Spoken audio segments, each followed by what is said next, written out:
극한 조건에서도 왕성하게 생육하는 극한 미생물. 이 극한 미생물이 새로운 과학을 열고 있습니다. 고온에서 견딜 수 있는 극한 미생물로 DNA 증폭에 성공하고 효소를 이용해 당을 만들며 친환경적인 피혁 가공을 가능하게 만드는 극한 미생물의 기적. 저온성 극한 미생물로 찬물에도 효과가 좋은 알칼리성 세제를 개발하고 달걀 깃털을 극한 미생물로 쉽게 분해해서 사료로도 만들 수 있다고 합니다. 극한 미생물의 질주는 어디까지일지 과학 미래를 열다해서 확인해 보시죠.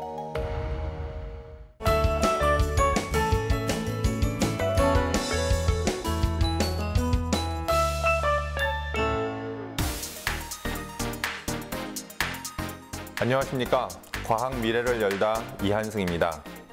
저는 오늘 극한 미생물이라는 조금 생소한 미생물에 대한 이야기를 여러분과 나눠보려고 하는데요. 여러분은 미생물이라고 하면 어떤 것들이 생각나시나요? 김치나 요구르트 발효를 하는 유산균, 막걸리나 맥주와 같은 술을 발효하거나 빵 발효에도 사용되는 효모 등이 잘 알려진 미생물들인데요. 하지만 이외에도 우리 주변에 미생물은 매우 다양하게 존재하고 있고 특히 인간이 생활하기 힘든 오지의 극한 환경에도 미생물들은 많이 살고 있습니다. 그리고 이러한 극한 미생물이 친환경 청정 기술이나 생명공학에도 사용되고 있죠. 그럼 생각보다 훨씬 더 가까이 우리 삶에 깊숙이 침투해 있는 극한 미생물에 대해 지금부터 알아보도록 하겠습니다.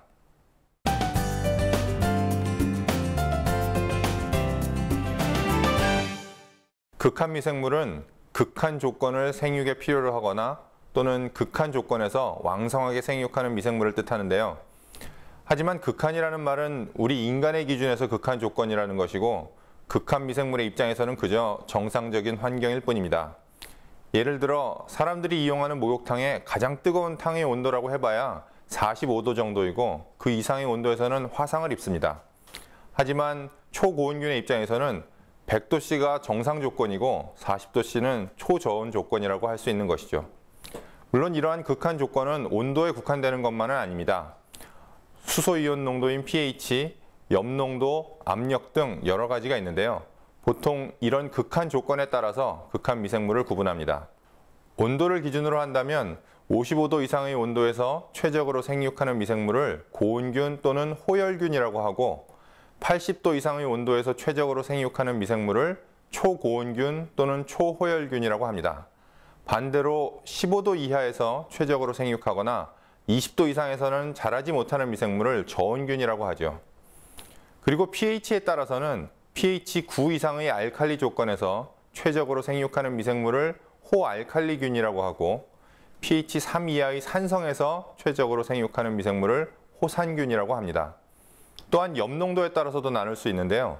최소 0.2몰 이상의 염농도를 생육하는 데 반드시 필요로 하는 미생물을 호염균이라고 하고 생리식염수의 10배의 농도에 해당하는 1.5몰 이상의 염농도가 필요한 미생물을 초호염균이라고 합니다.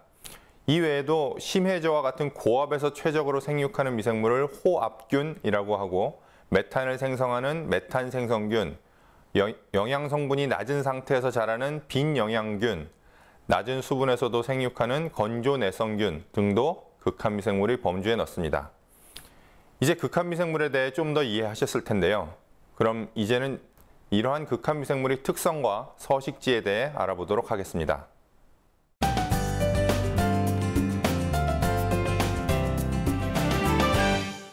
보통 미생물학자들은 미생물은 어디에나 있다 라고 이야기합니다.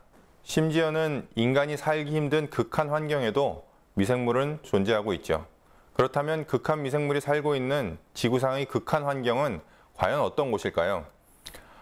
아마 가장 대표적인 곳으로 남극이나 북극 같은 극지방을 들 수 있을 겁니다. 지구에서 온도를 관측한 이래로 가장 낮은 기온은 1983년 7월 21일 남극에 있는 러시아의 보스톡 기지에서 측정한 마이너스 89.2도라고 합니다. 물론 이 정도로 추운 영하의 기온에서는 미생물이 생육하기 힘든데요. 하지만 극지방에도 사계절이 있고 극지방의 여름에는 기온이 오르기 때문에 저온성 극한 미생물들이 생육할 수 있는 환경이 만들어집니다. 그럼 지금까지 측정된 가장 높은 기온은 어디였을까요? 바로 이란의 루트 사막이라는 곳인데 측정된 온도가 70.2도입니다.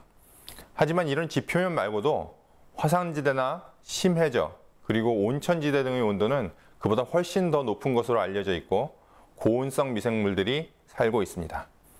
현재까지 가장 많은 연구가 진행된 분야가 바로 고온성 극한 미생물 분야인데요. 그렇다면 초고온성 극한 미생물은 과연 몇 도까지 생육이 가능할까요? 2003년 매사추세츠 대학 데렉 러블리 교수팀이 발견한 미생물인 스트레인 121의 생육 최고 온도는 무려 섭씨 121도였습니다. 121도는 미생물 실험실에서 실험이 끝난 균주들을 멸균할 때 사용하는 온도인데 그 온도에서 사는 미생물을 발견한 것이죠. 그러나 2008년 일본의 연구진은 그보다 1도 더 높은 122도에서 자라는 초고온성 메탄 생성 미생물인 메타노파이러스 캔덜리를 보고하였고 현재까지 가장 높은 온도에서 생육하는 극한 미생물로 알려져 있습니다. 그렇다면 이런 고온성 미생물은 어떻게 고온에서도 살 수 있는 것일까요? 그 이야기를 한마디로 이야기하긴 힘들지만 가장 중요한 것은 단백질의 안정성이라고 과학자들은 이야기합니다. 쉽게 예를 들어보자면 우리가 한여름 뜨거운 아스팔트 위나 자동차 위에 대표적인 단백질 식품인 달걀을 올려놓으면 날달걀이 후라이가 되어버리는 것을 볼 수 있는데요. 이걸 생화학적으로는 단백질의 3차 구조가 바뀌는 변성이라고 합니다. 이렇게 단백질이 변성되면 그 단백질은 제 역할을 할 수 없게 되는데요. 일반적으로 많은 단백질은 50도만 넘어가도 활성을 잃어버립니다. 하지만 이런 고온성 극한 미생물들의 단백질은 다양한 방식으로 심지어 100도가 넘는 온도에서도 안정한 구조를 이루고 자기 역할을 수행하는 것으로 알려져 있습니다. 따라서 이러한 특성 때문에 고온에서 살 수 있는 것이죠. 또한 극한 환경 중 하나가 염분이 매우 높은 염호나 염전과 같은 환경입니다. 우리나라엔 염호가 없지만 아마 이스라엘의 사해가 가장 유명한 염호가 아닐까 싶은데요. 사해 바닷물의 염 농도는 평균 27.5%이고 최고는 거의 소금의 포화 농도인 35%에 달합니다. 보통 바닷물 염분 농도의 10배 가까이 되고 사람의 몸을 구성하는 생리식염수의 30배가 넘는 엄청난 양의 염분이 들어있는 것이죠. 때문에 오히려 물속으로 잠수하기가 어려울 정도로 부력이 세지만 눈에 바닷물이 들어가거나 이물을 삼키면 건강을 위협할 정도라고 합니다. 하지만 이런 고농도의 염호에도 미생물들은 살고 있고 그것이 바로 호염성 극한 미생물들입니다. 일반적으로 염농도가 높은 환경에 세포가 놓이면 세포 속 물이 빠져나와 삼투압의 차이에 의해 세포는 죽고 맙니다. 그렇다면 이러한 호염성 극한 미생물은 어떻게 그런 환경에서 살 수 있는 것일까요? 그 이유는 세포 밖의 나트륨 이온에 대응하여 세포 내부에 이른바 대응 물질, 예를 들어 칼륨 같은 것들을 많이 저장해서 삼투압의 차이를 극복하기 때문입니다. 또한 대부분의 염호는 햇볕이 강하게 내리쬐어 수분의 증발이 일어나기 때문에 초호염성 미생물들은 붉은 색소 단백질인 박테리오 로놉신을 생산하여 빛 에너지로부터 화학적 에너지를 얻기도 합니다. 이렇게 초호염성 미생물들이 번성하기 때문에 염호가 가끔 붉게 물들거나 염호 주변의 동물들 색깔이 붉은색을 띠는 것입니다. 이러한 다양한 특성으로 인해 단백질의 구조를 연구하는 구조생물학자들에게 극한 미생물의 단백질은 매우 좋은 연구 재료이기도 합니다. 2009년 노벨 화학상은 모든 동물의 유전 정보를 단백질로 바꾸는 과정에 사용되는 리보솜의 3차원 구조를 밝힌 3명의 과학자들에게 돌아갔는데요. 영국 MRC 랩의 벤카트라만 라마크리슈난 교수와 미국 예일대의 토머스 슈타이츠 교수, 그리고 이스라엘 와이즈만 연구소의 아다 요나스 박사가 그 주인공이었습니다. 사실 단백질 하나의 3차 구조를 밝히는 것도 쉬운 일은 아닌데요. 리보솜은 2개의 커다란 덩어리로 되어 있고 여러 개의 단백질과 RNA가 복잡한 구조를 이루기 때문에 그 구조를 밝히는 것이 매우 힘들었습니다. 하지만 이 세 연구진들은 고온성 세균인 서머스 서머필러스와 사해에서 발견한 초호염성 미생물인 할로알큘라 마리오머스티의 리보솜을 분리하여 복잡한 3차원 구조를 풀 수 있었고, 이로써 리보솜이 단백질을 만드는 과정, 다른 원핵생물의 결정 구조 등을 연구하는 데 큰 도움이 되고 있죠. 이렇듯 구조생물학자들에게 극한 단백질은 좋은 연구 재료가 되고 있답니다. 앞으로 극한 조건에서 안정한 단백질에 대한 연구가 늘어나면 단백질의 역할과 기능에 대해 더 많은 정보를 얻게 되고 이를 통해 생명 현상의 이해는 물론 신약의 개발 등에도 도움이 될 것으로 생각합니다.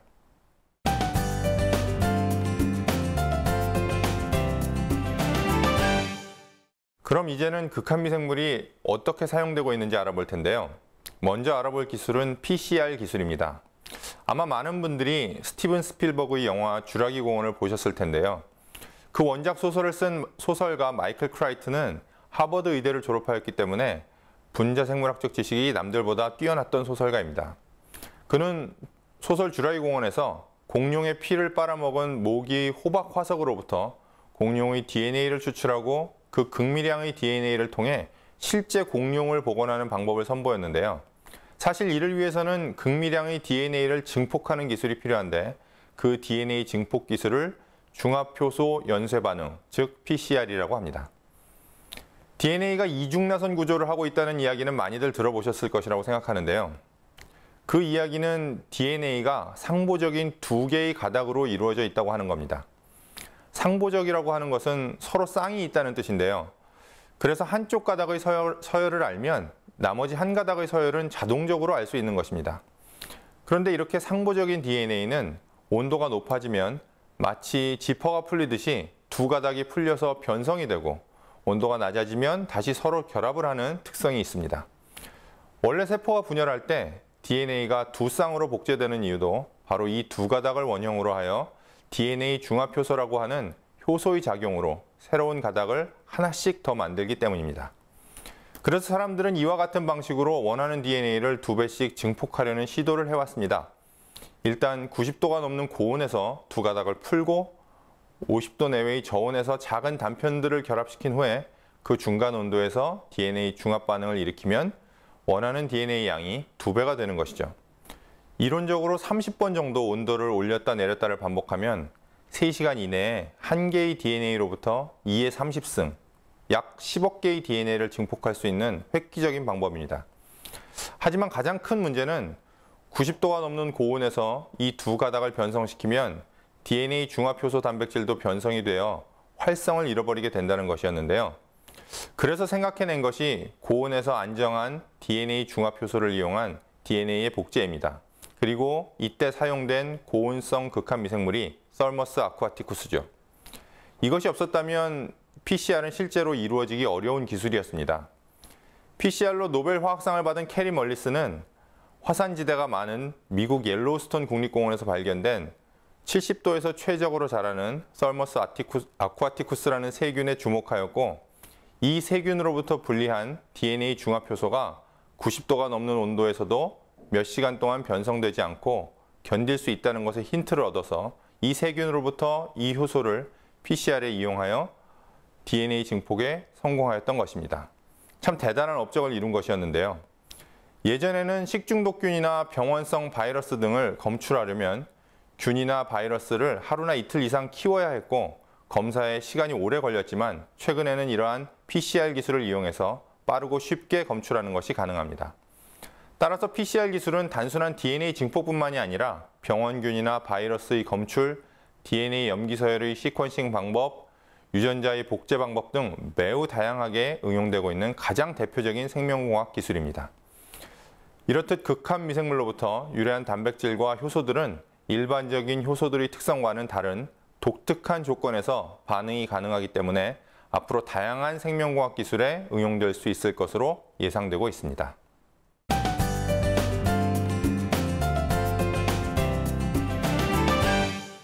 그럼 이제는 극한 미생물이 우리 일상생활과 관련된 산업에 응용된 예를 알아볼 텐데요.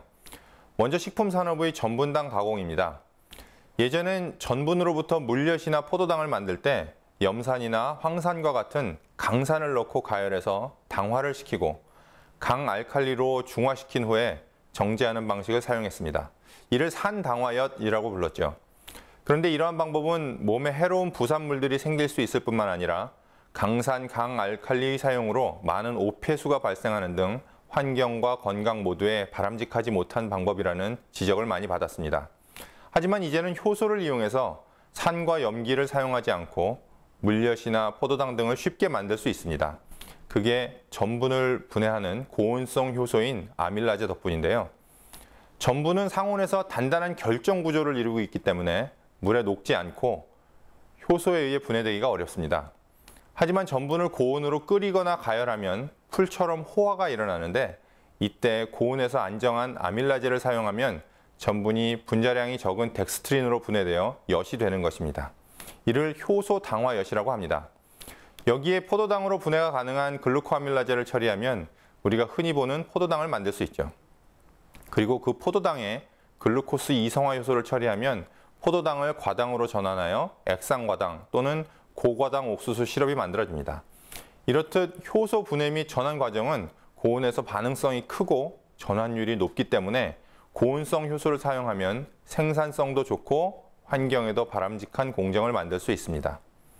또한 전분당 공업뿐만 아니라 피혁 가공, 펄프 및 제지 생산, 세탁용 세제, 그리고 생물 전환 기술 등 다양한 화학 산업에서 친환경적인 효소를 사용하려는 시도가 계속 이어져 오고 있습니다. 특히 세제 시장은 전 세계 산업용 효소 사용량의 절반에 달할 정도로 큰 시장을 형성하고 있는데요. 섬유 성분이 셀룰로스이고 때의 주성분이 밥풀과 같은 전분이나 지방 또는 단백질 등이기 때문에 때가 묻은 섬유소를 분해하는 셀룰라제, 지방을 분해하는 리파제, 그리고 단백질을 분해하는 프로테아제와 아밀라제 등의 효소가 세제용 효소로 사용되고 있습니다. 그런데 세제는 대부분이 강알칼리성 물질이기 때문에 호알칼리성 세균들이 생산하는 알칼리성 효소 또한 오래전부터 사용되어 왔는데요. 1984년경에 처음으로 알칼리성 셀룰라제를 세제에 이용하였고 1989년에는 알칼리성 리파제를 세제에 이용하여 지금까지 다양한 알칼리성 효소들이 사용되고 있습니다. 또한 에너지를 절약하려면 더운 물보다는 찬물에 세탁을 하는 것이 좋은데요. 찬물에는 효소의 활성이 높지 않은 단점이 있습니다. 그래서 최근에는 저온성 극한 미생물들이 생산하는 효소들을 사용하려는 시도가 점점 늘어가고 있고 특히 극지방의 저온성 극한 미생물로부터 이러한 저온성 알칼리성 세제용 효소를 개발하려는 시도들이 계속 이어지고 있습니다. 머지않은 미래에는 찬물에서도 빨래를 깨끗하게 할 수 있는 효소 세제들이 개발될지도 모릅니다. 공해 유발 산업이라고 알려진 피혁 제조 같은 경우는 동물 가죽 원피를 유연하게 만들고 털을 제거하는 등의 과정에서 역시 강산과 강알칼리 처리를 하고 중금속을 사용하는 등의 과정들이 있습니다. 또한 펄프나 제지 산업에서도 원목 중에서 불필요한 리그닌이나 헤미셀룰로스 같은 물질들을 제거하는 과정, 또 재생지를 만들 때 잉크를 제거하는 과정, 이런 과정들이 있는데 이런 과정에 다양한 유해 화학 물질들이 사용되고 있습니다. 때문에 이런 과정을 효소를 이용해서 조금 더 환경 친화적인 방법으로 수행하려는 시도가 이루어지고 있고 이런 반응에 적합한 극한 효소들을 찾기 위한 노력이 계속 진행되고 있습니다. 이번에는 치킨집 이야기를 해보겠습니다. 최근 우리나라의 치킨집이 200m마다 하나씩 있을 정도로 닭 소비가 늘고 있다는 뉴스를 보신 분들이 계실 텐데요. 그런데 이렇게 많은 닭을 소비하면 그 닭의 깃털은 어떻게 처리될까요? 닭털은 주 성분이 케라틴이라는 단백질인데요. 이를 분해하여 사료나 미생물의 배지 등의 용도로 사용하려고 시도하고 있지만 쉽게 분해가 되지 않습니다. 하지만 강력한 단백질 분해 요소 케라티네이즈를 생산하는 고온성 극한 미생물들을 이용하면 닭털을 간단히 분해할 수 있는데요. 1996년 독일의 연구진들이 그리고 2002년에는 국내 연구진들이 강력한 케라티네이즈를 생산하는 포비도박테리움이라는 고온성 미생물을 이용해서 아주 간단히 닭털을 분해하는 데 성공한 바 있습니다. 또한 케라틴은 사람의 각질 단백질이기도 해서 케라티네이즈를 각질 제거용 크림 등에 사용하려는 연구도 진행되고 있습니다. 이러한 다양한 연구들이 성과를 낸다면 머지않은 미래에 극한 미생물을 이용하여 환경 유해 물질 사용이 줄고 우리 삶이 좀 더 쾌적해질 수 있을 것입니다.